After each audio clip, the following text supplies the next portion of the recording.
എല്ലാവർക്കും നമസ്കാരം. ഇന്നത്തെ നമ്മുടെ സത്സംഗം ആരംഭിക്കുകയാണ്. എല്ലാ ദിവസത്തെയും പോലെ ഈ ഒരു കർമ്മത്തെ സർവേശ്വരൻ്റെ പാദങ്ങളിൽ അർപ്പിച്ചുകൊണ്ട് നമുക്ക് ആരംഭിക്കാം. ഭാഗവതം പറയാനും കേൾക്കാനുമുള്ള അനുഗ്രഹവും അനുവാദവും നൽകണേ സർവേശ്വര. ഓം നമഃ ശിവായ. ഓം ഗും ഗുരുഭ്യോ നമഃ. ഓം നമോ നാരായണായ.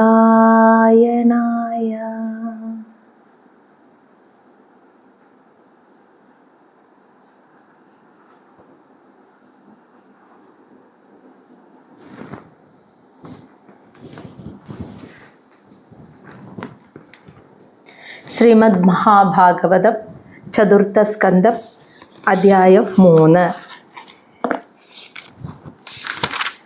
മഹാദേവനും സതീദേവിയും തമ്മിലുള്ള സംഭാഷണം, അതാണ് നമ്മൾ ഈ അധ്യായത്തിൽ കാണാൻ പോകുന്നത്. അപ്പോൾ ആ സംസാരം ഉണ്ടാവാനായിട്ടൊരു കാരണമുണ്ടല്ലോ, ആ കാരണവും ഇവിടെ നമ്മൾ ഈ അധ്യായത്തിൽ കാണുന്നു. ആ കാരണവും അവർ തമ്മിൽ സംസാരം ഉണ്ടാവാനുള്ള കാരണവും ആ സംഭാഷണവും എന്താണെന്ന്. അപ്പോൾ കഴിഞ്ഞ ദിവസം നമ്മൾ മനസ്സിലാക്കിയത്, വിദുരര് മൈത്രേയ മഹർഷിയോട് ചോദിക്കുകയാണ്, എങ്ങനെയാണ് ആ കഥ പോകുന്നത് എന്ന് മനസ്സിലായില്ലേ? ബ്രഹ്മാവിൻ്റെ ആദ്യം പ്രകൃതിയുടെ സൃഷ്ടി, പിന്നെ ബ്രഹ്മാവിൻ്റെ സൃഷ്ടി, ബ്രഹ്മാവിൽ നിന്നും സ്വയംഭുവമനുവും ശതരൂപയും പിന്നെ അവരുടെ മക്കള്, അതൊക്കെ നമ്മൾ കടന്ന് പോന്നു. അതിനിടയിലാണ് സ്വയംഭുവമനുവിൻ്റെ ആ സൃഷ്ടിയുടെ സമയത്ത് ഭൂമി കാണാതെ വന്നപ്പോഴാണ് വരാഹ അവതാര കഥ പറഞ്ഞത്. ഇനി അദ്ദേഹത്തിൻ്റെ പുത്രിമാരുടെ കാര്യങ്ങൾ വംശപരമ്പര പറഞ്ഞു. ഏറ്റവും അവസാന മകളും പ്രസൂതിയുടെ വിവാഹം ദക്ഷനുമായി നടത്തിയതും 16 പെൺമക്കളുണ്ടായതും അതിലിളയ മകളായ സതീദേവിയെ മഹാദേവന് വിവാഹം ചെയ്തു കൊടുത്തതും.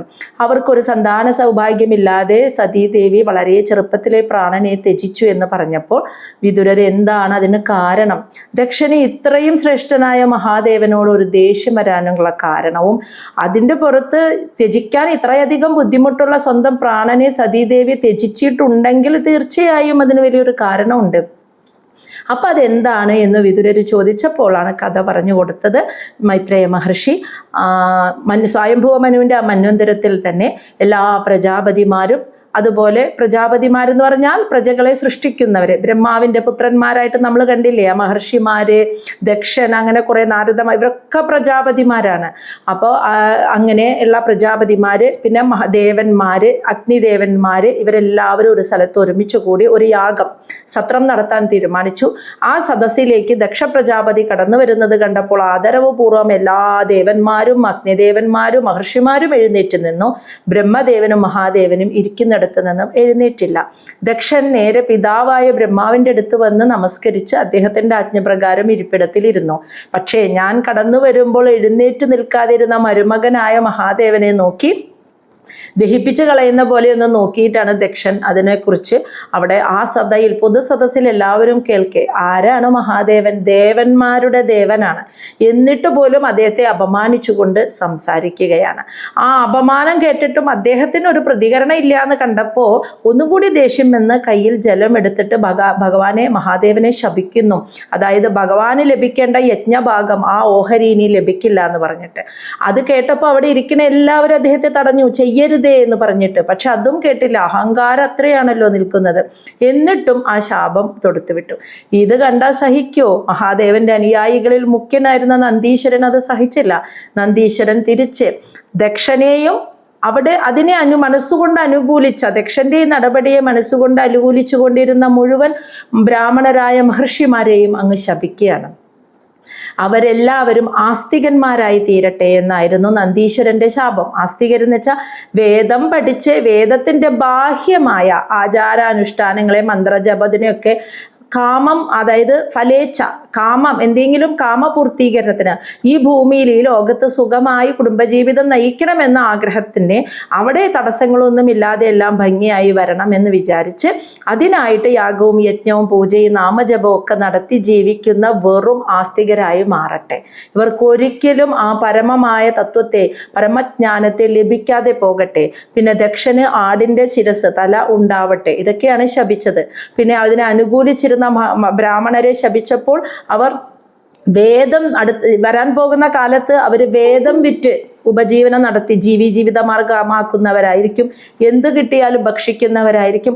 അലഞ്ഞു തിരിഞ്ഞ് നടക്കുന്നവരായിരിക്കും. അതായത് യാചകന്മാരെ പോലെ അലഞ്ഞു തിരിഞ്ഞ് നടക്കുന്നവരായിരിക്കും. ഇതൊക്കെയായിരുന്നു നന്ദീശ്വരന്റെ ശാപവാക്ക്. അപ്പൊ തിരിച്ചിത് കേട്ടപ്പോൾ ബ്രാഹ്മണരെ ശപിച്ചപ്പോൾ ഭൃഗു മഹർഷിക്ക് ഇഷ്ടപ്പെട്ടില്ല. അപ്പൊ ഭൃഗു മഹർഷി തിരിച്ച് ശിവഭക്തരായിട്ടുള്ള കഠിനവ്രതം എടുക്കുന്ന ശിവഭക്തരെയും നന്ദീശ്വരനെയും തിരിച്ചു ശപിക്കുകയാണ്. നിങ്ങൾ നാസ്തികരായി തീരട്ടെ, അതായത് നിങ്ങളെ പാഷണ്ഡന്മാർ എന്നറിയപ്പെടും. നാസ്തികരായി തീരട്ടെ, അതായത് വേദത്തിൽ പറഞ്ഞിരിക്കുന്ന സാമൂഹ്യ മര്യാദകൾ അനുസരിച്ച് ധാർമ്മിക മൂല്യങ്ങളെ നോക്കി ഭൗതികമായ ജീവിതത്തിലേക്ക് നിങ്ങൾ ഒരിക്കലും വരാതിരിക്കട്ടെ.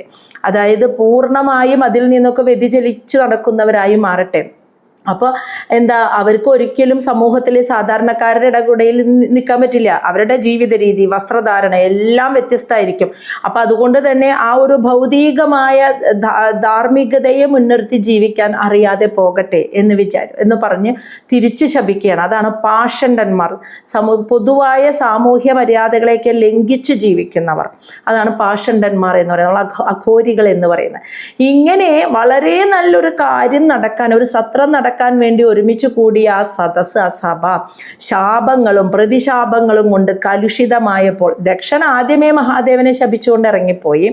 അത് കണ്ട് മനസ്സ് നൊന്ത് തല കുനിച്ച് മഹാദേവനും അനുയായികളും അവിടെ നിന്ന് ഇറങ്ങിപ്പോയി. പക്ഷെ അവിടെ ഇരിക്കുന്ന മറ്റുള്ളവർക്കൊരു ഉത്തരവാദിത്വമുണ്ട്. എന്തിനു വേണ്ടിയാണോ ഇതിവിടെ ഒരുമിച്ച് കൂടിയത് അത് നടക്കണം. അപ്പം മറ്റു മഹർഷിമാരും പ്രജാപതിമാരും ദേവന്മാരും ചേർന്ന് 1000 വർഷം നീണ്ടു നിൽക്കുന്ന ഒരു യാഗം അവിടെ നടത്തി യജ്ഞപുരുഷനായ മഹാവിഷ്ണുവിനെ ശരിയായ വണ്ണം ആരാധിക്കുകയും ചെയ്ത് ആ യാഗം പൂർത്തിയായപ്പോൾ യജ്ഞാനന്തരം ഒരു സ്നാനമുണ്ട്. ആ സ്നാനം ചെയ്യാനായിട്ട് ഗംഗാ യമുന നദിയുടെ സംഗമസ്ഥാനമായ പ്രയാഗയിൽ ചെന്ന് സ്നാനം ചെയ്ത് മുങ്ങി നിവർന്ന് പരിശുദ്ധരായ അവർ താങ്കളുടെ ഭവനത്തിലേക്ക് എല്ലാവരും അങ്ങനെ അത് ഭംഗിയായി തിരിച്ചുപോയി. ആ സഭ അതിൻ്റെ ഉദ്ദേശം അവിടെ ഭംഗിയായി. പക്ഷെ അവിടെ വെച്ച് നടന്നൊരു സംഭവം ഉണ്ടല്ലോ, ദക്ഷനും മഹാദേവനും തമ്മിലുള്ള ശത്രുത എന്ന് പറയരുത്. ഭഗവാന് ദക്ഷനോട് ഒരു ശത്രുതയില്ല. കാരണം ആരോടും മമതയും ഇല്ല, വൈരാഗ്യവും ഇല്ലാത്ത ഭാവത്തിലാണ് മഹാദേവൻ നിൽക്കുന്നത്. ദക്ഷന് മഹാദേവനോടുള്ള ശത്രുത അവിടെ നിന്നും അവസാനിച്ചില്ല. അതങ്ങോട്ട് ഒരു കാരണം ഓൾറെഡി പണ്ടേ ഇഷ്ടമുണ്ടായിരുന്നില്ലല്ലോ. അപ്പം അതൊരു കാരണമായിട്ട് ആ കാരണത്തുമക്കൂടെ പിടിച്ച് കയറിയിട്ട് വർഷങ്ങളുടെ നീണ്ടു നിൽക്കുന്ന പകയായിരുന്നു എന്ന് ദക്ഷൻ്റെ മനസ്സിലുണ്ടായിരുന്നത്. അതാണ് നമ്മൾ ഇനി അപ്പം അതിനെ ചൊല്ലി ഒരു സംഭവം ഉണ്ടാവുകയാണ്. ആ സംഭവമാണ് മഹാദേവനും സതീദേവിയും തമ്മിലുള്ള ഒരു സംഭാഷണത്തിന് കാരണമായത്. അതിലേക്കാണ് നമ്മൾ ഇനി കടക്കുന്നത്. ശ്ലോകം 1. മൈത്രേയ ഉവാച. മൈത്രേയ മഹർഷി വിദുരരോട് പറയുകയാണ്. സദാ വിദ്വിഷദോഃ ഏവം കാലഃ വൈ ധ്രിയമാണയോഃ ജാമാതുഃ ശ്വശുരസ്യ അഭി സുമഹാൻ അതിചക്രമേ. സദാ, നിരന്തരം, അതായത് എപ്പോഴും വിദ്വിഷദോ എന്ന് വെച്ചാൽ ആ ഒരു വൈരാഗ്യം, സംഘർഷം.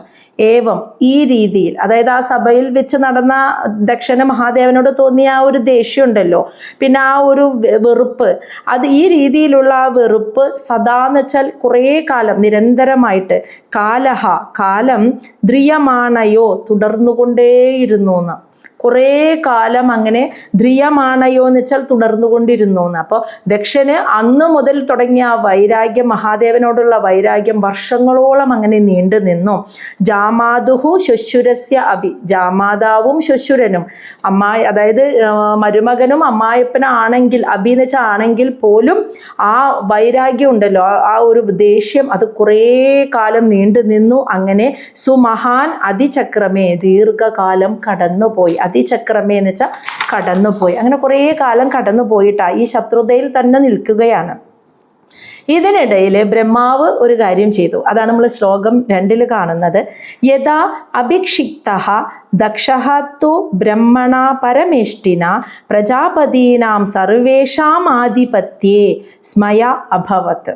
ഈ സമയത്ത് യഥാ എപ്പോഴാണോ അഭിക്ഷിക്ത നിയമിച്ചു എന്ന് ദക്ഷനെ നിയമിച്ചു ബ്രഹ്മണ പരമേഷ്ഠിന പരമഗുരുവായിട്ടുള്ള ബ്രഹ്മദേവൻ, ബ്രഹ്മണ എന്ന് വെച്ചാൽ ബ്രഹ്മദേവൻ, പ്രജാപതീനാം സർവേഷാം ആധിപത്യേ എല്ലാ സർവ പ്രജാപതികളുടെയും ആധിപത്യം എന്ന് വെച്ചാൽ അധിപൻ എന്ന സ്ഥാനത്തേക്ക് ദക്ഷനെ അഭിക്ഷിക്ത നിയമിച്ചു എന്ന്.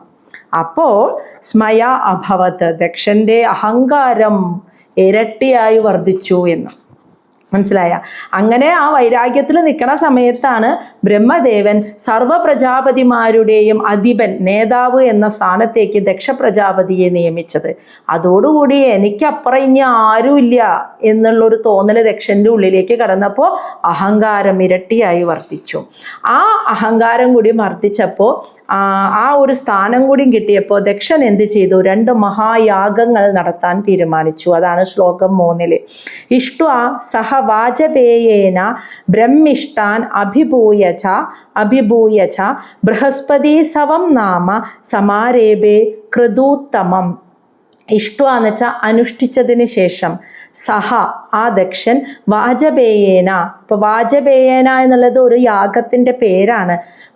വാജപേയേന എന്ന യാഗം അനുഷ്ഠിച്ചതിന് ശേഷം, ഇനി ആ യാഗത്തിൻ്റെ പ്രത്യേകത എന്തായിരുന്നു എന്നാ, ബ്രഹ്മിഷ്ടാൻ അഭിഭൂയ ച, അഭിഭൂയ എന്ന് വെച്ചാൽ അവഗണിക്കുക, ബ്രഹ്മിഷ്ടാൻ മഹാദേവനെയും അദ്ദേഹത്തിൻ്റെ അനുയായികളെയും അഭിഭൂയ അവഗണിച്ചുകൊണ്ട് സഹ ആ ദക്ഷൻ വാജപേയേന എന്ന ഒരു യാഗം നടത്തി അനുഷ്ഠിച്ചു. എന്നിട്ട് ഇഷ്ടുവാന്ന് വെച്ചാൽ അതിനുശേഷം ബൃഹസ്പതി സവം നാമ, ബൃഹസ്പതി സവം നാമ എന്ന് വെച്ചാൽ എന്ന പേരിൽ അറിയപ്പെടുന്ന ഒരു യാഗം, ക്രതു ഉത്തമം, ക്രതു എന്ന് വെച്ചാൽ യജ്ഞം, ഉത്തമം. അപ്പോൾ യജ്ഞങ്ങളിൽ ഏറ്റവും ഉത്തമമായിട്ടുള്ള ബൃഹസ്പതി സവം എന്ന പേരിൽ അറിയപ്പെടുന്ന ഒരു യജ്ഞം സമാരംഭേ ആരംഭിക്കാൻ തുടങ്ങി എന്നു. അപ്പോൾ സ്ഥാനവും കൂടി കിട്ടിയപ്പോൾ ദക്ഷൻ മഹാദേവനെയും അനുയായികളെയും വിളിക്കാതെ അവഗണിച്ചിട്ട് വാജപേയേന എന്ന പേരിൽ ഒരു യാഗം നടത്തി. അതിനുശേഷം യാഗങ്ങളിൽ വെച്ച് ഉത്തമമായ ശ്രേഷ്ഠയാഗമായ ബൃഹസ്പതി സവം എന്ന പേരിലുള്ള യാഗം നടത്താൻ ആരംഭിച്ചു. ഇത് ഇളയ മകളായ സതിയോടും സതീദേവിയോടും മഹാദേവനോടും പറഞ്ഞില്ല. അവരൊഴികെ ലോകത്തിലുള്ള സർവ ദേവന്മാരും പ്രജാപതിമാരെയും മഹർഷിമാരെയും ദക്ഷൻ ക്ഷണിച്ചു. അതാണ് ശ്ലോകം 4 നമ്മൾ കാണുന്നത്. തസ്മിൻ ബ്രഹ്മർഷയ സർവേ ദേവർഷി പിതൃദേവത ആസൻ കൃത സ്വസ്തയാന തത് പത്ന്യഃ ച സഭർതൃഗാഃ. തസ്മിൻ ആ യജ്ഞത്തിലേക്ക്, ബൃഹസ്പതി സവം എന്ന പേരിൽ യജ്ഞങ്ങളിൽ ഏറ്റവും ശ്രേഷ്ഠമായ ആ യജ്ഞത്തിലേക്ക് സർവേ ബ്രഹ്മർഷയ എല്ലാ ബ്രഹ്മർഷിമാരും, ദേവർഷി എല്ലാ ദേവർഷിമാരും, പിതൃദേവത പിതൃദേവന്മാരും ആസൻ വന്നെത്തിയെന്ന്. അതെങ്ങനെയാണ്? അവരൊറ്റയ്ക്കല്ല വന്നത്. കൃത സ്വസ്ത്യയാന നിറയെ ആഭരണ വിഭൂഷിതകളായ തത് പത്ന്യാഹ ച അവരുടെ പത്നിമാരോടൊപ്പം സഭർതൃഗ ആ പത്നിമാർ അവരുടെ ഭർത്താക്കന്മാരോടും ഒപ്പമാണ് ഈ യജ്ഞത്തിൽ പങ്കെടുക്കാൻ എത്തിച്ചേർന്നത് എന്ന്. സർവ ബ്രഹ്മർഷിമാര്, ദേവർഷിമാര്, ദേവന്മാര്, ബ്രഹ്മർഷിമാര്, അതുപോലെ എന്നുവെച്ചാൽ മഹർഷിമാര്, പിതൃദേവന്മാര്, അങ്ങനെ എല്ലാ വിഭാഗത്തിലുള്ള ശ്രേഷ്ഠരായ ആളുകളെയും അവരുടെ പത്നിമാരോടൊപ്പം കുടുംബസമേതം വരാനാണ് ദക്ഷൻ ക്ഷണിച്ചിരിക്കുന്നത്.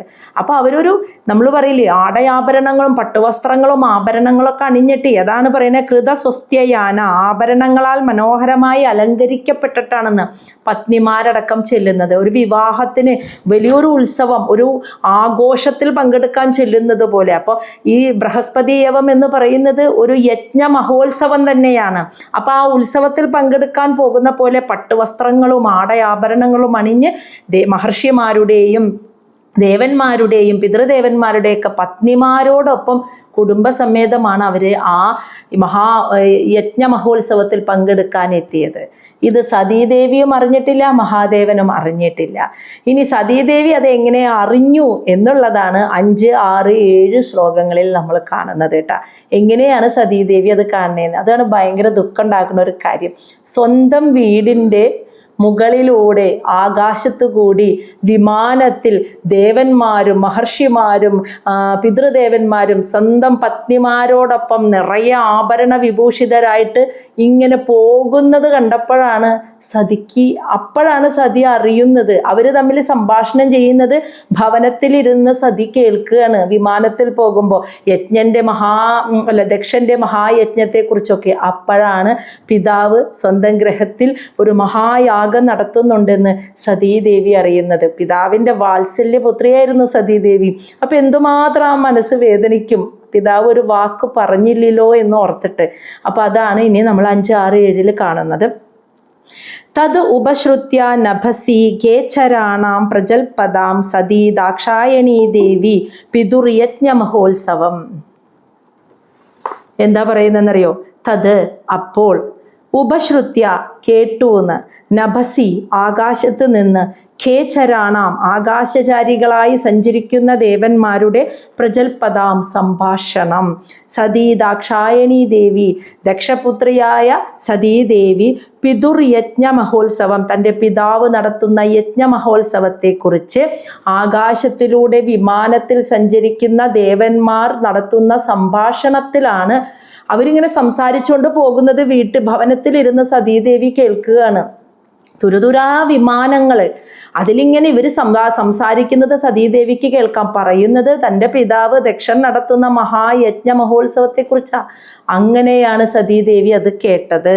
ഇനി ശ്ലോകം 6 പറയാണ്, വ്രജന്തി സർവതഃ ദിഗ്ഭ്യ ഉപദേവ വരസ്ത്രിയ വിമാനയാന സപ്രേഷ്ട നിഷ്കണ്ഠീഹി സുവാസസ.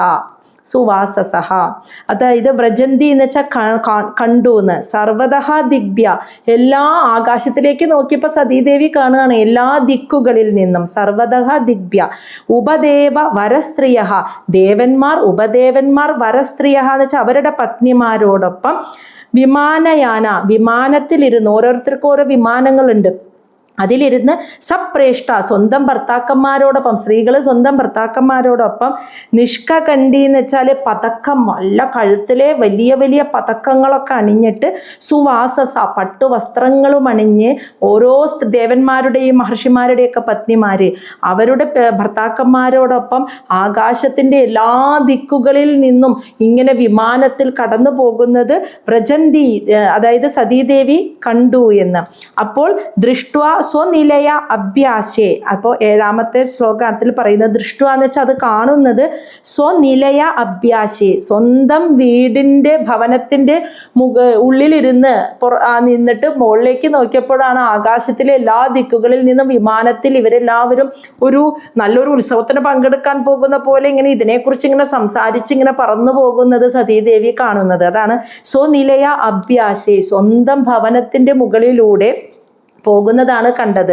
ലോലാക്ഷി മൃഷ്ടകുണ്ടല, ലോലാക്ഷി എന്ന് വെച്ചാൽ ആ സ്ത്രീകൾക്കൊക്കെ മനോഹരമായ കണ്ണുകളും, മൃഷ്ടകുണ്ടല എന്ന് വെച്ചാൽ ഭംഗിയുള്ള കർണാഭരണങ്ങളും, കഴുത്തിൽ പതക്കം, പട്ടുവസ്ത്രം, ഭംഗിയുള്ള കർണാഭരണം, മനോഹരമായ കണ്ണുകൾ. അപ്പോൾ അത് കണ്ണൊക്കെ എഴുതിയിട്ട് അത്രയും സുന്ദരികളായിട്ടാണ് പോകുന്നത്. അങ്ങനെ അവർ ആ വിമാനത്തിൽ ഭർത്താക്കന്മാരോടൊപ്പം, ദേവന്മാർ അവരുടെ പത്നിമാരോടൊപ്പം ഇങ്ങനെ സംഭാഷണം നടത്തിയിട്ട് ഈ മഹോത്സവത്തെക്കുറിച്ച് സംഭാഷണം നടത്തി പോകുന്നത് സ്വന്തം ഭവനത്തിലിരുന്നു കൊണ്ടാണ് സതീദേവി കണ്ടത്. അപ്പോൾ സതി പതി എന്ന് വെച്ചാൽ ഭർത്താവ്, ഭൂതപതി തൻ്റെ ഭർത്താവും ഭൂതഗണങ്ങളുടെ പതിയുമായിട്ടുള്ള മഹാദേവനോട് ഔത്സുഖ്യാത് അതായത് അത്രയ്ക്കും ആ ഒരു ഉത്കണ്ഠയോടുകൂടി അഭ്യഭാഷത ഇപ്രകാരം പറഞ്ഞു എന്ന്. അപ്പോൾ സതീദേവി സ്വന്തം ഭവനത്തിലിരുന്ന് കൊണ്ടാണ് കാണുന്നത് ആകാശത്തിൻ്റെ എല്ലാ ദിക്കുകളിലൂടെയും വിമാനങ്ങളിലിരുന്ന് ദേവന്മാരുടെയും ബ്രഹ്മർഷിമാരുടെയും പിതൃദേവന്മാരൊക്കെ അവരുടെ പത്നിമാരാണെങ്കിൽ നല്ല പട്ടുവസ്ത്രങ്ങളും കണ്ടാഭരണങ്ങളും കർണാഭരണങ്ങളും മനോഹരമായ കണ്ണുകളൊക്കെ അലങ്കരിച്ച് അത്രയ്ക്ക് നല്ലൊരു ഉത്സവത്തിന് പോകുന്നത് പോലെയുള്ള രീതിയിൽ ഈ വിമാനത്തിൽ അവർ ഒരുമിച്ച് ഇങ്ങനെ സംഭാഷണം നടത്തി പോകുന്നത്.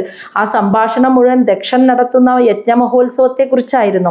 അത് അങ്ങനെ സംഭാഷണ രൂപത്തിലാണ് സതീദേവി സ്വന്തം ഭവനത്തിലിരുന്ന് കേട്ടപ്പോൾ സതീദേവിക്ക് ഭയങ്കര ഉത്കണ്ഠയായി. എൻ്റെ പിതാവ് എൻ്റെ വീട്ടിൽ, അച്ഛൻ്റെ വീട്ടിൽ പിതാവിൻ്റെ ഗ്രഹത്തിൽ ഇത്രയും വലിയൊരു യജ്ഞ മഹോത്സവം നടക്കുന്നു എന്ന് അത് മനസ്സിലാക്കിയപ്പോൾ ഉത്കണ്ഠയോട് കൂടിയിട്ട് സതീദേവി തൻ്റെ ഭർത്താവും ഭൂതഗണങ്ങളുടെ പതിയുമായ മഹാദേവനോട് ഇപ്രകാരം പറഞ്ഞു. നമുക്ക് പോകണ്ടേ എന്നുള്ള ആവശ്യമായിരിക്കും തീർച്ചയായും പറഞ്ഞിട്ടുണ്ടാവുക അല്ലേ. ശ്ലോകം 8. സത്യോവാച, സതീദേവി പറയുന്നു, പ്രജാപതേഹേ തേ ശുശുരസ്യ സാമ്പ്രതം നിര്യാപിതഃ യജ്ഞമഹോത്സവഃ കില വയം ച തത്ര അഭിസരാമ വാമ തേ യദി അർത്തിദ അമി വിബുധ വ്രജന്തി ഹി. പ്രജാപതി എന്ന് വെച്ചാൽ പ്രജാപതിയായ ദക്ഷൻ, തേ ശുശുരസ്യ, തേ എന്ന് വെച്ചാൽ ഇവിടെ മഹാദേവനെയാണ് വിളിക്കുന്നത്. അല്ലയോ ഭഗവാനെ, അങ്ങയുടെ ശുശുരസ്യ, അതായത് അങ്ങയുടെ ശുശുരൻ എന്ന് വെച്ചാൽ അമ്മായിയച്ഛൻ, അങ്ങയുടെ ഭാര്യയുടെ പിതാവായിട്ടുള്ള ആ പ്രജാപതി, ആ ദക്ഷൻ, ഒരു സാമ്പ്രതം എന്ന് വെച്ചാൽ ഇപ്പോൾ ഈ ഇടയായിട്ട് ഒരു യജ്ഞമഹോത്സവം നിരാഭ്യത എന്ന് വെച്ചാൽ ആരംഭിച്ചിരിക്കുന്നതായി കില, ഞാൻ കേൾക്കുന്നു, അവരുടെ സംഭാഷണത്തിലൂടെ ഞാൻ കേട്ടറിഞ്ഞു എന്ന്. അപ്പോൾ മഹാദേവനോട് പറയണം, അല്ലയോ ഭഗവാനെ, അങ്ങയുടെ അമ്മായച്ഛനായിട്ടുള്ള ദക്ഷ പ്രജാപതി ഒരു മഹായജ്ഞ മഹോത്സവം ഈയിടെയായിട്ട് ചെയ്യാൻ ആരംഭിച്ചതായി ഞാൻ കേട്ടു. വയം ച, നമ്മളും തത്ര അഭിസരാമ, അവിടേക്കൊന്ന് പോകണ്ടേ? അതെങ്ങനെയാ പോകേണ്ടത്? തേ യതി അർത്തിത അമി, തേ അങ്ങയുടെ യതി ഉണ്ടെങ്കിൽ, അർത്തിത എന്ന് വെച്ചാൽ സമ്മതം, അങ്ങയുടെ സമ്മതവും അനുവാദവും ഉണ്ടെങ്കിൽ മാത്രം നമുക്കും കൂടി ഒന്ന് പോകണ്ടേ അങ്ങോട്ട്. ഇനി അതിൻ്റെ കാരണം പറയാണ്, വിബുധ വ്രജന്തിഹി, അതായത് വ്രജന്തി എന്ന് വെച്ചാൽ പോകുന്നു എന്ന്, വിബുധ എന്ന് വെച്ചാൽ ദേവന്മാർ, എല്ലാ ദേവന്മാരും ബ്രഹ്മർഷിമാരും ഒക്കെ പത്നി സമേതം ആ യജ്ഞത്തിൽ പങ്കെടുക്കാൻ ഇതാ പോകുന്നതായി ഞാൻ കണ്ടു. അപ്പം നമുക്കും ഒന്ന് പോകണ്ടേ? അങ്ങയ്ക്ക് അതിന് സമ്മതം ഉണ്ടാവില്ലേ? അങ്ങയുടെ സമ്മതം ഉണ്ടെങ്കിൽ തീർച്ചയായിട്ടും നമുക്കും പങ്കെടുക്കണ്ടേ എന്ന് സതീദേവി ചോദിക്കുകയാണ് മഹാദേവനോട്. അങ്ങയുടെ അമ്മായച്ചനായിട്ടുള്ള ദക്ഷ പ്രജാപതി ഒരു യജ്ഞമഹോത്സവം ചെയ്യാൻ ആരംഭിച്ചിട്ടുണ്ട് ഈ ഇടയായിട്ട്, അത് ഞാൻ കേട്ടു. അപ്പോൾ എല്ലാ ദേവന്മാരും അതിലേക്ക് പങ്കെടുക്കാൻ പത്നി സമേതം പോകുന്നതും ഞാൻ കണ്ടു. അപ്പോൾ തീർച്ചയായും അങ്ങയുടെ സമ്മതം ഉണ്ടെങ്കിൽ നമുക്കും അതിൽ പങ്കെടുക്കാൻ പോകണ്ടേ? ശ്ലോകം 9 കഴിഞ്ഞിട്ടില്ല, സതിയുടെ വാക്കുകൾ. തസ്മിൻ ഭഗിന്യാ മമ ഭർതൃഭിഃ സ്വകൈഃ ധ്രുവം ഗമിഷ്യന്തി സുഹൃത് ദിദൃക്ഷവഃ അഹം ച തസ്മിൻ ഭവതാ അഭികാമയേ സഹ ഉപനീതം പരിബർഹം അർഹിതും. സതി പറയുന്ന ഓരോ വാക്കുകളും ശ്രദ്ധിച്ച് കേട്ടോക്കോട്ടാ. സതീദേവി എന്ന് പറഞ്ഞാൽ ബ്രഹ്മവിഷ്ണു മഹേശ്വരന്മാരാരാ? ആ പ്രകൃതി ശക്തി സൃഷ്ടിസ്ഥിതി സംഹാരങ്ങൾക്കെടുത്ത 3 ശരീരങ്ങൾ അല്ലേ? അപ്പോൾ മഹാലക്ഷ്മി, സരസ്വതി, പാർവതി, സതി എന്ന് പറഞ്ഞാൽ ആരായിരിക്കും? തീർച്ചയായിട്ടും ആ ശക്തി തന്നെയാണ് അല്ലേ? ആ പ്രകൃതി എന്ന ശക്തിയാണ് സരസ്വതിയായും ലക്ഷ്മിയായും സതീദേവി അല്ലെങ്കിൽ പാർവതി ദേവിയായി ഇരിക്കുന്നതും ആ പ്രകൃതി എന്ന ശക്തിയാണ്. എന്നിട്ട് അപ്പം സ്വയം പ്രകൃതി എന്ന ആ ശക്തി മായയിലെ ഒരു ത്രിഗുണങ്ങളെ ഉപയോഗിച്ച് ഒരു ശരീരം സ്വീകരിച്ചു വന്നപ്പോൾ ആ ശക്തി പോലും മായയിൽ പെട്ടുപോയി എന്നല്ലേ ഇതിൻ്റെ അർത്ഥം? അല്ലേ? ആ കാഴ്ച കണ്ടപ്പോൾ എൻ്റെ വീട്ടിൽ എൻ്റെ അച്ഛൻ ഒരു മഹായജ്ഞം നടത്തുന്നു, എല്ലാവരും പോകുന്നു, നമുക്കും പോകണ്ടേ? ആ എൻ്റെ വീട്, എൻ്റെ പിതാവ്, ആ ബന്ധങ്ങളോടും എല്ലാവരോടുള്ള ഒരു മമത, ഇതൊക്കെ ആർക്കാ വരിക? മായയിലിരിക്കുമ്പോഴല്ലേ ഇതൊക്കെ വരിക. അതായത് മായയിലിരിക്കുക എന്ന് പറഞ്ഞാൽ മായയാണ് ഇത് എന്ന് തിരിച്ചറിയാൻ പറ്റാത്ത അവസ്ഥ, അതാണ് മായയിലിരിക്കുക എന്ന് പറഞ്ഞാൽ. ഇതൊക്കെ മായയാണ്, ഇതൊന്നും യഥാർത്ഥമല്ല, സ്ഥായിയായിട്ടുള്ളതല്ല, ശാശ്വതമല്ല എന്ന് തിരിച്ചറിയാതെ ഇതൊക്കെയാണ് ജീവിതം, ഇതൊക്കെയാണ് യാഥാർത്ഥ്യം എന്ന് തെറ്റിദ്ധരിച്ചിരിക്കുന്ന അവസ്ഥ, അതാണ് മായയിൽ പെട്ടുപോവുക എന്ന് പറയുന്നത്. അപ്പോൾ അതും പ്രകൃതിയുടെ ഭാവം തന്നെയാണ് ഈ മായ എന്ന് പറയുന്നത്. പക്ഷേ അതിൻ്റെ അദ്വൈത ഭാവം എന്ന് പറഞ്ഞാൽ ഇതെല്ലാം സർവസ്വവും ആ പ്രകൃതി എന്ന ശക്തിയാണ്. അവിടെ മായയില്ല, വേർതിരിവില്ല. അപ്പോൾ ആ പ്രകൃതി എന്ന ശക്തി പോലും മായയുടെ സത്വരജ തമോ ഗുണങ്ങളെ സ്വീകരിച്ച് സതീദേവിയുടെ രൂപത്തിൽ വന്നപ്പോൾ മായയിൽ പെട്ടുപോയി, മമതയിൽ പെട്ടുപോയി. മമതയാണ് സതീദേവിയുടെ ഈ പ്രശ്നം. ഇപ്പോൾ അതാണ് പറയുന്നത്, തസ്മിൻ, ആ യജ്ഞത്തിൽ, അല്ലയോ പ്രഭു, ആ യജ്ഞത്തിൽ മമ ഭഗിന്യ, എൻ്റെ സഹോദരിമാരെല്ലാവരും വരും അല്ലേ. ദക്ഷൻ്റെ 16ാമത്തെ മകളാ സതി. ബാക്കി 15 പെൺമക്കളുണ്ട്. അപ്പോൾ അവരെയൊക്കെ വിവാഹം കഴിച്ചു കൊടുത്തിട്ടുണ്ട്. അപ്പോൾ അച്ഛൻ നടത്തുന്ന ആ യജ്ഞത്തിൽ പങ്കെടുക്കാൻ എൻ്റെ എല്ലാ സഹോദരിമാരും വരും. ഭർത്തൃഭിഹി സ്വകൈഹി, അവരുടെയൊക്കെ സ്വന്തം ഭർത്താക്കന്മാരോടൊപ്പം അവരെല്ലാവരും വരും. അപ്പോൾ സതിക്ക് ആഗ്രഹമാണേ അവരെയൊക്കെ കാണണം എന്നുള്ളത്. അതാണ് പറയുന്നത്, ധ്രുവം ഉറപ്പായിട്ടും ഗമിഷ്യന്തി, അവരൊക്കെ തീർച്ചയായിട്ടും വരുന്നു. പിതാവ് നടത്തുന്ന ആ യജ്ഞത്തിൽ സ്വന്തം ഭർത്താക്കന്മാരോടൊപ്പം എൻ്റെ സഹോദരിമാരെല്ലാവരും തീർച്ചയായിട്ടും വരും. പിന്നെ സുഹൃത്ത് ദിദൃക്ഷവഹ, അതായത് ബന്ധുക്കളും എല്ലാ ബന്ധുമിത്രാദികളും അവിടെ ഉണ്ടാവും. അപ്പോൾ ദിദൃക്ഷവഹ എന്ന് വെച്ചാൽ കാണുക. അവരെയൊക്കെ കാണാൻ എൻ്റെ മനസ്സ് ഒരുപാട് ആഗ്രഹിക്കുന്നു.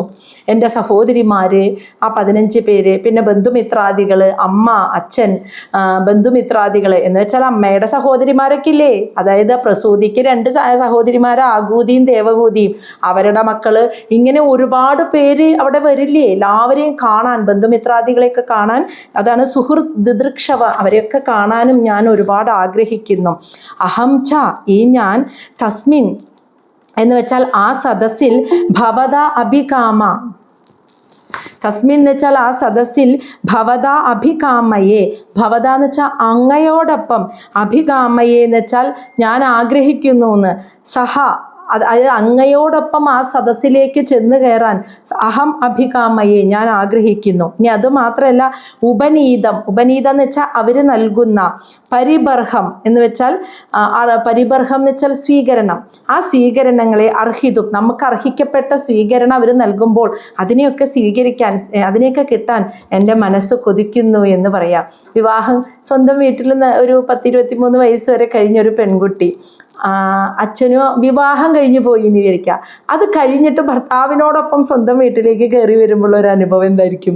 എല്ലാവരും സഹോദരങ്ങളും അനിയത്തിമാരും അനിയന്മാരും അച്ഛനും അമ്മയൊക്കെ ഉണ്ടെങ്കിൽ ഒരു പ്രത്യേക സ്വീകരണമായിരിക്കും ഭർത്താവിനോടൊപ്പം കയറി വരുമ്പോൾ, അല്ലേ? ആ വീട്ടിലേക്ക് കയറി വരുമ്പോൾ ഒരു പ്രത്യേക ബഹുമാനത്തോടും സ്നേഹത്തോടും കൂടിയുള്ള ആ ഒരു സ്വീകരണം.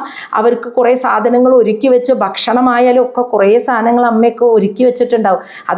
അതൊക്കെ കഴിക്കാൻ കൊടുക്കുക, അതൊക്കെ അനുഭവിക്കാൻ എൻ്റെ മനസ്സ് കൊതിക്കുന്നു എന്ന്. കാരണം വിവാഹം കഴിഞ്ഞ് പോന്നതിന് ശേഷം പിന്നെ അങ്ങോട്ട് പോയിട്ടില്ല സതീദേവി. അപ്പോൾ അതാണ് സതീദേവി ഭഗവാനോട് പറയുന്നത്. അപ്പോൾ ഇതിൻ്റെ അപ്പുറത്ത് നമ്മൾ മനസ്സിലാക്കേണ്ടത് ആ വാക്കുകളിൽ നിന്നും അത്യധികമായ മമതയിൽ, മായയിൽ പെട്ടുപോയിരിക്കുന്നു സതിയുടെ മനസ്സ് എന്നിട്ടാ. അതാണ് പറഞ്ഞത്, അല്ലയോ ഭഗവാനെ, ആ യജ്ഞത്തിൽ പങ്കെടുക്കാൻ എൻ്റെ സഹോദരിമാരെല്ലാം അവരവരുടെ ഭർത്താക്കന്മാരോടൊപ്പം തീർച്ചയായും വരും. പിന്നെ എല്ലാ ബന്ധുമിത്രാദികളും വരും. അവരെയൊക്കെ കാണാൻ എനിക്ക് അത്രമാത്രം ആഗ്രഹമുണ്ട്. പിന്നെ അതുമാത്രമല്ല, ഞാൻ മറ്റൊന്നും കൂടി ആഗ്രഹിക്കുന്നു, അങ്ങയോടൊപ്പം സ്വന്തം വീട്ടിലേക്ക്, ഗ്രഹത്തിലേക്ക് ഒന്ന് കയറി ചെല്ലാനും, അവിടെ നമുക്ക് വേണ്ടി അവർ ഒരുക്കി വച്ചിരിക്കുന്ന ആ സ്വീകരണങ്ങളൊക്കെ, അതിനെയൊക്കെ അനുഭവിക്കാനും എൻ്റെ മനസ്സ് ഒരുപാട്, അങ്ങയോടൊപ്പം തന്നെ ചെന്ന് കയറാൻ, അങ്ങനെ അവർ നമുക്കായി തരുന്ന എല്ലാ സ്വീകരണങ്ങളും അനുഭവിക്കാൻ എൻ്റെ മനസ്സ് ഒരുപാട് കൊതിക്കുന്നു എന്ന് മഹാദേവനോട് പറയണം. പോവാനുള്ള ആഗ്രഹം. ശ്ലോകം 10. തത്ര, ഇനി അത് മാത്രമല്ല ഇങ്ങനെ പോകാൻ ആഗ്രഹിക്കുന്നത്, ഞാൻ അത് മാത്രമല്ല അതിൻ്റെ കാരണം. തത്ര സ്വസൃഹു മേ നനു ഭർത്തൃ സംഹിത മാതൃ സ്വസൃഹു ക്ലിന്നധിയം ച മാതരം ദ്രക്ഷേ ചിരം ഉത്കണ്ഠമന മഹർഷിഭിഃ ഉന്നീയമാനം ച മൃഡ അധ്വരധ്വജം. തത്ര, സതി തന്നെ പറയാണ് കേട്ടോ, തത്ര അവിടെ, സ്വശ്രു മേ എൻ്റെ സഹോദരിമാരെല്ലാവരും, നനു എന്ന് വെച്ചാൽ തീർച്ചയായും, ഭർത്തൃ സംഹിത ഭർത്താക്കന്മാരോടൊപ്പം എത്തും. അപ്പോൾ ആ യജ്ഞമഹോത്സവത്തിൽ എൻ്റെ 15 സഹോദരിമാർ അവരുടെ ഭർത്താക്കന്മാരോടൊപ്പം തീർച്ചയായും വരും. ഇനി അതുമാത്രമല്ല, മാതൃ സ്വശ്രുഹു എൻ്റെ അമ്മയുടെ സഹോദരിമാർ, അപ്പോൾ പ്രസൂതിയുടെ സഹോദരിമാർ ആകൂതിയും ദേവകൂതിയും. അപ്പോൾ നമുക്ക് തന്നെ അറിയാം, ദേവഹൂതിക്ക് 9 പെൺമക്കളുണ്ടായിരുന്നു അല്ലേ. അപ്പോൾ അവരൊക്കെ, അവരുടെ കുടുംബം എല്ലാവരും വരും. അതുപോലെ ആകൂതിക്ക് ഒരു മകളും ഒരു മകനാണ് ഉണ്ടായിരുന്നത്. അപ്പോൾ ഇവരെല്ലാവരും വരും. അതാണ് മാതൃ സ്വശ്രുഹു, അമ്മയുടെ സഹോദരിമാരും വരും. അപ്പോൾ അവരെയൊക്കെ എനിക്ക് പോയാൽ കാണാം. പിന്നെ ക്ലിന്നധിയം എന്ന് വെച്ചാൽ വാത്സല്യത്തോടുകൂടി, അതീവ വാത്സല്യത്തോടുകൂടി എന്നെ കാണാൻ കാത്തിരിക്കുന്ന ഒരാൾ ആ വീട്ടിലുണ്ട്. മാതരം എൻ്റെ അമ്മ. പ്രസൂതി ദേവി എന്നെ അത്രമാത്രം വാത്സല്യത്തോടെ ഒരു നോക്ക് കാണാൻ എന്നെ കാത്തിരിക്കുന്ന എൻ്റെ അമ്മ, ആ അമ്മയെയും എനിക്ക് കാണാം. ഇനി അതുമാത്രമല്ല, ദ്രക്ഷ്യ എന്ന് വെച്ചാൽ എനിക്ക് കാണാം, ഞാൻ കാണും.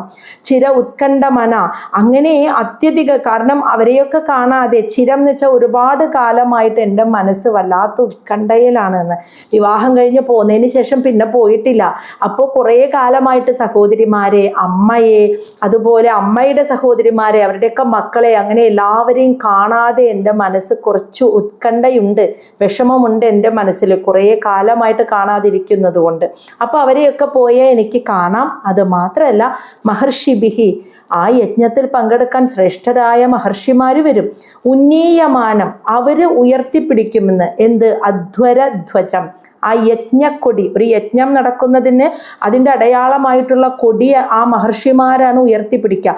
അതും എനിക്ക് കാണാം. മൃഡ എന്ന് വിളിക്കുന്നത് മഹാദേവനെയാണ്, അല്ലയോ ഭഗവാനെ എന്ന്. അപ്പോൾ പോയി കഴിഞ്ഞാൽ വാത്സല്യത്തോടെ എന്നെ കാത്തിരിക്കുന്ന എൻ്റെ അമ്മയെ കാണാം, സഹോദരിമാരെ കാണാം, അമ്മയുടെ സഹോദരിമാരെ കാണാം. അതുമാത്രമല്ല, കുറേ കാലമായി അവരെയൊക്കെ കാണാതെ എൻ്റെ മനസ്സ് ഇങ്ങനെ ഒരു ചെറിയ ഉത്കണ്ഠയുണ്ട് ഭഗവാനെ. പിന്നെ ഈ യജ്ഞത്തിൽ പങ്കെടുക്കാൻ ശ്രേഷ്ഠരായ മഹർഷിവര്യന്മാർ വരും. അവരുയർത്തിപ്പിടിക്കുന്ന, അവരാൽ ഉയർത്തപ്പെടുന്ന ആ യജ്ഞക്കൊടിയും എനിക്ക് പാറിപ്പറക്കുന്നത് എനിക്ക് കാണാമല്ലോ പോയി കഴിഞ്ഞാൽ. അതുകൊണ്ട് നമുക്ക് പോവാമെന്ന് ചോദിക്കുകയാണ് അനുവാദം. ശ്ലോകം 11.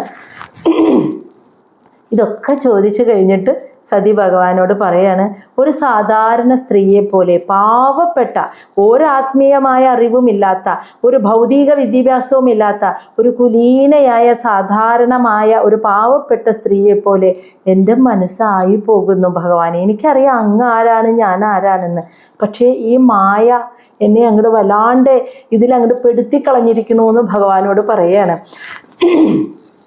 ത്വയി ഏതത് ആശ്ചര്യം അജ ആത്മമായയാ വിനിർമ്മിതം ഭാതി ഗുണത്രയ ആത്മകം തഥാ അഭി അഹം യോഷിത് അതത്വവിദ് ച തേ യോഷിത് അതത്വവിദ് ച തേ ദീന ദിദൃക്ഷേ ഭവ മേ ഭവക്ഷിധീം.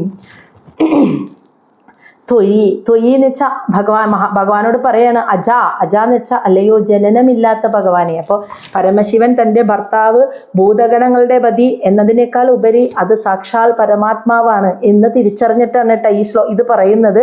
അജ, അങ്ങ് ജനനമില്ലാത്തവനാണ്. അങ്ങനെയുള്ള ത്വയി, അങ്ങയിൽ നിന്ന് ഏതദാശ്ചര്യം, ഇത്രയ്ക്ക് ആശ്ചര്യജനകമായിട്ടുള്ള ആത്മമായ, അങ്ങയുടെ തന്നെ മായയിൽ നിന്ന് വിനിർമ്മിതം, സൃഷ്ടിക്കപ്പെട്ട ഈ പ്രപഞ്ചം, അതും ഗുണത്രയ ആത്മകം. അപ്പോൾ അലയോ ഭഗവാനെ, ജനനമില്ലാത്ത ഭഗവാനെ എന്ന് വെച്ചാൽ അങ്ങ് പരമാത്മാവാണ് എന്ന അർത്ഥത്തിൽ വിളിക്കുകയാണ്. പരമാത്മാവായ അങ്ങയിൽ നിന്നും അങ്ങയുടെ ആ മായാശക്തിയാൽ, അതാണ് ആത്മമായ, അങ്ങയുടെ തന്നെ മായാശക്തിയാൽ ഗുണത്രയ ആത്മകം, പ്രകൃതിയുടെ ആ സത്വരജ തമോ ഗുണങ്ങൾക്ക് വ്യതിചലനം, അതിൻ്റെ തോതിൽ വ്യതിചലനം സംഭവിച്ച് വിനിർമ്മിതം, അങ്ങ് സൃഷ്ടിച്ച ഏതദാശ്ചര്യം, അത്യധികം അത്ഭുതമുണ്ടാക്കുന്ന ഈ പ്രപഞ്ചം ഭാതി, അങ്ങ് തന്നെയാണ് ഈ പ്രപഞ്ചമായി ഭാതി എന്ന് വെച്ചാൽ വിളങ്ങുന്നത് എന്ന് എനിക്കറിയാം. അങ്ങാകുന്ന ആ പ്രകൃതി ശക്തിയാണ് ഈ ഒരു പ്രപഞ്ചമായിട്ട്, അതിലെ തന്നെ മായയിലെ സത്വരജ തമോ ഗുണങ്ങളുടെ തോതിൽ വ്യതിചലനം സംഭവിച്ചുകൊണ്ട് അങ്ങ് തന്നെയാണ് ഈ പ്രപഞ്ചമായിട്ട് ഇങ്ങനെ വിളങ്ങുന്ന സാക്ഷാൽ പ്രകൃതി ശക്തി എന്ന് എനിക്കറിയാം. തഥാ അഭി അഹം, ഇതൊക്കെ അറിയാമെങ്കിൽ പോലും അഹം, ഞാൻ, യോഷിത് ദീന, യോഷിത് എന്ന് വെച്ചാൽ സ്ത്രീ, ദീന എന്ന് വെച്ചാൽ പാവപ്പെട്ട ഒരു സാധാരണ സ്ത്രീയെ പോലെ, അതത്വവിത്, അങ്ങാകുന്ന തേ എന്ന് വെച്ചാൽ അങ്ങ്, അങ്ങയുടെ അതത്വവിത് എന്ന് വെച്ചാൽ യഥാർത്ഥ തത്വത്തെ അറിയാതെ ഒരു സാധാരണ പാവപ്പെട്ട സ്ത്രീയെ പോലെ, മേ ഭവക്ഷിതീം, ഭവക്ഷിതി എന്ന് വെച്ചാൽ എൻ്റെ സ്വന്തം വീട്, മേ ഭവക്ഷിതി, എൻ്റെ സ്വന്തം വീടും അവിടെയുള്ളവരെയും ദിദൃക്ഷേ കാണാൻ ആഗ്രഹിക്കുന്നു. ഭവ, അല്ലയോ എന്താ പറയുക, അല്ലയോ ഭഗവാനെ എന്ന് മഹാദേവനെ വിളിക്കുകയാണ്. അപ്പോൾ സതീദേവിക്ക് മനസ്സിലാവുന്നുണ്ട് എന്തെൻ്റെ മനസ്സ് പിടിച്ചാൽ കിട്ടാത്ത പോലെ ആ ഒരു ആഗ്രഹത്തിൽ വല്ലാണ്ട് അങ്ങോട്ട് പെട്ടുപോകുന്നത്. അല്ലയോ പരമാത്മാവേ എന്ന അർത്ഥത്തിലാണ് അജ എന്ന് ഭർത്താവിനെ വിളിക്കുന്നത് മഹാദേവനെ.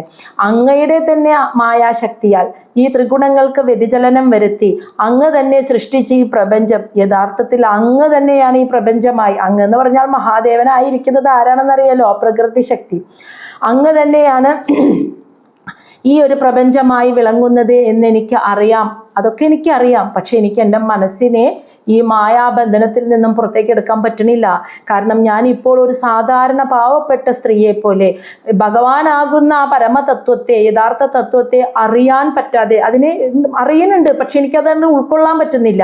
അതിനെ അറിയാത്തവളെ പോലെ ഒരു സാധാരണ സ്ത്രീയെ പോലെ എൻ്റെ വീട്, എൻ്റെ അച്ഛൻ, എൻ്റെ അമ്മ, എൻ്റെ സഹോദരങ്ങൾ, അവരെയൊക്കെ എനിക്ക് കാണണം. അപ്പം ആ എൻ്റെ എന്നുള്ള മമത കണ്ടോ, അവരെയൊക്കെ എനിക്ക് കാണണം എന്ന ആഗ്രഹത്തെ എനിക്ക് തടുക്കാൻ പറ്റണില്ല, എനിക്ക് നിയന്ത്രിക്കാൻ പറ്റുന്നില്ല. അതായത് ആ മായ ഓരോരുത്തർക്കും അനുഭവിക്കാനുള്ള കാര്യങ്ങളെ അനുഭവിക്കേണ്ടി വരുന്ന സമയത്ത് എത്രയൊക്കെ ആത്മജ്ഞാനം നേടിയാൽ പോലും അവൻ ആ മായയിൽ വീണു പോകുമെന്ന്.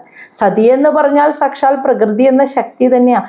പക്ഷെ ആ ശക്തി സതിയുടെ രൂപത്തിൽ ത്രിഗുണങ്ങളിൽ ഒരു ശരീരത്തെ, ത്രിഗുണങ്ങളെ കൊണ്ട് ഒരു ശരീരത്തെ എടുത്തു വന്നപ്പോൾ മായ എന്ന മമതയാകുന്ന മായാബന്ധനത്തിൽ പെട്ടുപോയി. എൻ്റെ വീട്, എൻ്റെ അച്ഛൻ, എൻ്റെ അമ്മ, എൻ്റെ സഹോദരങ്ങൾ, അവരെയൊക്കെ എനിക്ക് കാണണം, അവരോടുള്ള സ്നേഹം, മമത, അതിൽ പെട്ടുപോയി. അപ്പം അത് സതി തിരിച്ചറിയുന്നുണ്ട്. അതുകൊണ്ട് എനിക്ക് ഇതിൽ നിന്ന് പുറത്തേക്ക് വരാൻ പറ്റണില്ല, ഈ മമതയിൽ നിന്നും ഈ മായാബന്ധനത്തിൽ നിന്ന്. ഇപ്പോൾ ഞാൻ നിൽക്കുന്നത് ഒരു സാധാരണ പാവപ്പെട്ട ഒരു സ്ത്രീയെ പോലെ, ഒരു തത്വവും അറിയാത്ത ഒരു സ്ത്രീയെ പോലെ എൻ്റെ മനസ്സ് വല്ലാതെ ആഗ്രഹിക്കുന്നു എന്ന്. അപ്പം സതി തിരിച്ചറിയുന്നുണ്ട്. പക്ഷേ ഈ ഒരു ആഗ്രഹത്തെ നിയന്ത്രിക്കുക, അതാണ് മനസ്സിനെ സതീദേവിക്ക് നിയന്ത്രിക്കാൻ പറ്റണില്ല. ശ്ലോകം 12. പശ്യ പ്രയാന്തിഃ അഭവഃ അന്യയോഷിതഃ അഭി അലംകൃതാഃ കാന്തസഖാ വരൂദശഃ യാസാം വ്രജദ്ഭിഃ ശിതികണ്ഠഃ മണ്ഡിതം നഭഃ വിമാനൈഃ കളഹംസ പാണ്ഡുഭിഃ. എന്നിട്ട് സതീദേവി പറയാണ്, പക്ഷേ അങ്ങ് കാണുന്നില്ലേ ഭഗവാനെ? അഭവഹ എന്ന് വെച്ചാൽ അല്ലയോ, എന്താ പറയുക, ഇതന്നെ ഭവിച്ചിട്ടില്ലാത്ത, ഒരു ശരീരരൂപത്തിൽ ജനിച്ചിട്ടില്ലാത്ത അല്ലയോ ഭഗവാനെ? പക്ഷേ അങ്ങ് കാണുന്നില്ലേ? പ്രയാന്തി എന്ന് വെച്ചാൽ പോകുന്നത്, ആ യജ്ഞമഹോത്സവത്തിൽ പങ്കെടുക്കാൻ പോകുന്നത് ആര്?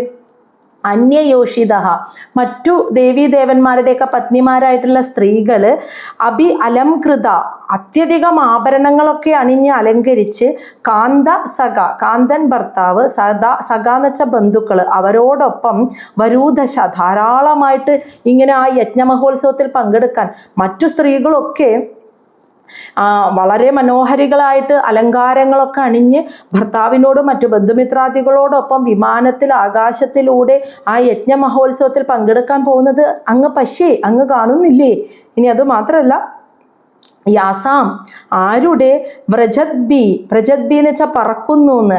എന്ത്? വിമാനൈഹി, വിമാനങ്ങൾ, നഭഹ, ഈ ആകാശത്തിൽ, കളഹംസ പാണ്ഡുബി, അരയന്നങ്ങളെ പോലെ മനോഹരമായ വെളുത്ത നിറത്തിൽ മണ്ഡിതം, അലങ്കരിക്കപ്പെട്ടിട്ടുള്ള വിമാനങ്ങളിൽ ദേവന്മാരൊക്കെ ആ യജ്ഞമഹോത്സവത്തിൽ പങ്കെടുക്കാൻ പോകുന്നത് ശിതികണ്ഠ, അല്ലയോ നീലകണ്ഠനായ ഭഗവാനെ അങ്ങ് കാണുന്നില്ലേ? അപ്പോൾ ഈ ആകാശത്തിലേക്ക് ഒന്ന് നോക്കൂ, എല്ലാ ദേവന്മാരും ഇങ്ങനെ വെളുത്ത അരയന്നം പോകുന്ന പോലെ അലങ്കരിക്കപ്പെട്ട വിമാനങ്ങളിൽ പത്നിമാരോടൊപ്പം ഇങ്ങനെ എല്ലാ ദിക്കുകളിൽ നിന്നും പോകുന്നത് അങ്ങ് കാണുന്നില്ലേ?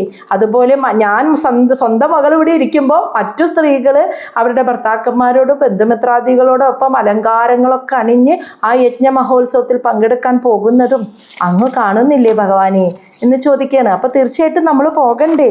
അതിനൊരു ന്യായീകരണം പറയാണ് 13ാമത്തെ ശ്ലോകത്തിൽ. കഥം സുതായഃ പിതൃഗേഹ കൗതുകം നിശമ്യദേഹഃ സുരവര്യ ന ഇംഗതേ അനാഹുതഃ അഭിയന്തി സൗഹൃദം ഭർത്തുഃ ഗുരോഃ ദേഹകൃതഃ ച ഖേദനം. എന്താ പറയാന്നറിയോ? കഥം, എങ്ങനെയാ പറ്റണേന്നാണ്. സുതായ, ഒരു പുത്രിക്ക്, പിതൃഗേഹ കൗതുകം, പിതൃഗേഹം, പിതാവിൻ്റെ ഗ്രഹത്തിൽ എന്തെങ്കിലും ഒരു ഉത്സവം നടക്കുമ്പോൾ ഒരു പുത്രിക്ക് നിശമ്യ എന്ന് വെച്ചാൽ ആ ഉത്സവം നടക്കുന്നത് കേട്ടിട്ട് ഒരു പുത്രിക്ക് ദേഹ, സ്വന്തം ശരീരം, ഇംഗതേ, ഇങ്ങനെ അനക്കാതെ, അതായത് അതൊന്ന് ആഗ്രഹിച്ച് അവിടേക്ക് പോവാനുള്ള ഒരു ആഗ്രഹമൊന്നും ഇല്ലാതെ ഇരുന്നോടത്ത് തന്നെ ഈ വീട്ടിൽ തന്നെ ഇരിക്കാൻ എങ്ങനെയാണ് ഒരു പുത്രിക്ക് കഥം സാധിക്കുന്നത്? സുരവര്യ, ദേവന്മാരിൽ ശ്രേഷ്ഠനായ അല്ലയോ ഭഗവാനെ, മഹാദേവനോട് ചോദിക്കുകയാണ്, അല്ലയോ ഭഗവാനെ, പിതാവിൻ്റെ ഗൃഹത്തിൽ ഒരു മഹോത്സവം നടക്കുന്നതായി കേട്ടാൽ, ഒരു പുത്രിക്ക് സ്വന്തം വീട്ടിൽ ഇങ്ങനെ നടക്കുന്നുണ്ടെന്ന് കേട്ടാൽ അങ്ങോട്ട് പോവാൻ ഒരു ആഗ്രഹവും ഇല്ലാതെ ഇവിടെ തന്നെ ഇങ്ങനെ അനങ്ങാതെ, അതാണ് ഇങ്കതെ, ഒരു അനക്കവും ഇല്ലാതെ ഇങ്ങനെ ഇരിക്കാൻ ഒരു പുത്രിക്ക് എങ്ങനെ സാധിക്കും എന്നിട്ട് ചോദിക്കുകയാണ്. ഇനി അതൊരു ധാർമ്മികമായ കാര്യം തന്നെയാണെന്നുള്ളത് പറയാണ്. അനാഹുതഹ എന്ന് വെച്ചാൽ ക്ഷണിച്ചിട്ടില്ലെങ്കിലും, അതില്ലെങ്കിൽ പോലും, ക്ഷണിച്ചിട്ടില്ലെങ്കിൽ പോലും അഭിയന്തി നമുക്ക് പോകാം അങ്ങോട്ട്. കാരണം സൗഹൃദം കേതനം എന്ന് വെച്ചാൽ വീട്. സൗഹൃദം, ഒരു സുഹൃത്തിൻ്റെ വീട്ടിൽ, ഒരു ആത്മമിത്രത്തിൻ്റെ വീട്ടിൽ ഒരു ഉത്സവം നടക്കുന്നുണ്ട്, ഒരു ആഘോഷം നടക്കുന്നുണ്ട് എന്ന് കേട്ടാൽ നമ്മളെ ക്ഷണിച്ചിട്ടില്ലെങ്കിലും നമുക്ക് അങ്ങോട്ട് പോകാം. കാരണം അവൻ നമ്മുടെ ആത്മമിത്ര, ഞാനും അവനും ഒരുപോലെയാണ് എന്ന് വിചാരിക്കുന്ന ആത്മമിത്രമാണ്. അതുകൊണ്ട് ക്ഷണിച്ചില്ലെങ്കിലും നമുക്ക് അങ്ങോട്ട് പോകാം. ഇനി ഭർത്തുഹു, അതായത് ഇപ്പം ഞാൻ എൻ്റെ വീട്ടിലാണ് ഇരിക്കുന്നതെങ്കിൽ ഭർത്താവിൻ്റെ വീട്ടിൽ ഒരു വലിയ കാര്യം നടക്കുന്നുണ്ടെന്ന് അറിഞ്ഞാൽ അതിന് എന്നെ ക്ഷണിക്കേണ്ട ആവശ്യമില്ല, എനിക്ക് പോകാം. അതാണ് പറയുന്നത് ഭർത്തുഹു. ഉറ്റ സുഹൃത്തിൻ്റെ വീട്ടിലാണെങ്കിലും ഭർത്താവിൻ്റെ വീട്ടിൽ ഒരു കാര്യം നടക്കുന്നുണ്ടെന്ന് കേട്ടാൽ ഉടനെ ക്ഷണിച്ചില്ലെങ്കിലും പോകാം. ഗുരോഹോ, നമ്മൾക്ക് അറിവ് പറഞ്ഞു തന്ന ഗുരുവിൻ്റെ വീട്ടിൽ ഒരു ഉത്സവം നടക്കുന്നുണ്ടെങ്കിൽ ക്ഷണിക്കേണ്ട ആവശ്യമില്ല, ക്ഷണിച്ചില്ലെങ്കിലും പോകാം. ദേഹത്തെ തന്ന, ശരീരത്തെ തന്ന പിതാവിൻ്റെ ഗ്രഹത്തിലും, കേതനം എന്ന് വെച്ചാൽ ഗ്രഹം. അപ്പൊ സുഹൃത്തിൻ്റെ, ഭർത്താവിൻ്റെ, ഗുരുവിൻ്റെ, ശരീരം തന്ന പിതാവിൻ്റെ ഗ്രഹത്തിലും എന്തെങ്കിലും ഒരു ആഘോഷം നടക്കുന്നുണ്ടെന്ന് കേട്ടാൽ അത് നമ്മളെ ക്ഷണിച്ചില്ലെങ്കിൽ തന്നെ നമ്മൾ അതിൽ പങ്കെടുക്കാം, നമുക്ക് പോകാം എന്നുള്ളത് ഒരു സാമൂഹ്യ മര്യാദയാണ്. അത് ഞാൻ ക്ഷണിച്ചാലേ പോകൂ എന്ന് നമുക്ക് ഈഗോ കാണിക്കേണ്ട ആവശ്യമില്ല. അതൊക്കെ നമ്മുടെ സാമൂഹ്യ മര്യാദയാണ്. അതായത് ഒരു ഭാര്യയും ഭർത്താവും, അതിപ്പോൾ ഭർത്താവിൻ്റെ വീട്ടിലാണെങ്കിലും ഭാര്യയുടെ വീട്ടിലാണെങ്കിലും, ഇനി ഗുരുവിൻ്റെ വീട്ടിലാണെങ്കിലും, ഇവരുടെ ഉറ്റ സുഹൃത്തിൻ്റെ വീട്ടിലാണെങ്കിലും, ഈ 4 സ്ഥലത്തും എന്ത് ആഘോഷം നടന്നാലും അവർ നമ്മളെ പ്രത്യേകമായി വിളിച്ച് ക്ഷണിച്ചില്ലെങ്കിലും നമുക്ക് പോകാം. അതിനപ്പുറം വരുന്ന ബന്ധുക്കളൊക്കെ ആണെങ്കിൽ ക്ഷണിക്കാം, പക്ഷെ ക്ഷണിച്ചിട്ടാണ് പോകാൻ പാടുള്ളൂ. ഇവിടെ പിന്നെ ക്ഷണിക്കേണ്ട, നോക്കേണ്ട ആവശ്യമില്ല. അവിടെയൊക്കെ പോയി പങ്കെടുക്കുക എന്നുള്ളത് ഒരു സാമൂഹ്യ മര്യാദയാണ്. അതും അപ്പം അങ്ങ് പരിഗണിക്കണം എന്ന്. പിന്നെ അതുമാത്രമല്ല, സ്വന്തം വീട്ടിൽ ഇങ്ങനെ ഒരു കാര്യം നടക്കുമ്പോൾ എങ്ങനെയാണ് ഒരു പുത്രിക്ക് ഇവിടെ ഇങ്ങനെ സ്വസ്ഥമായിട്ട് ഇരിക്കാൻ കഴിയുക, അതും അങ്ങ് ഒന്ന് പരിഗണിക്കണേ എന്ന് മഹാദേവനോട് പറയുകയാണ്. ഇനി ഇത്ര തന്നെ ഒരു 12 ശ്ലോകമുണ്ട്. അത് നമുക്ക് നാളെ എടുക്കാം. ഒരുമിച്ചാവുമ്പോൾ ഒരുപാട് സമയം പോകും.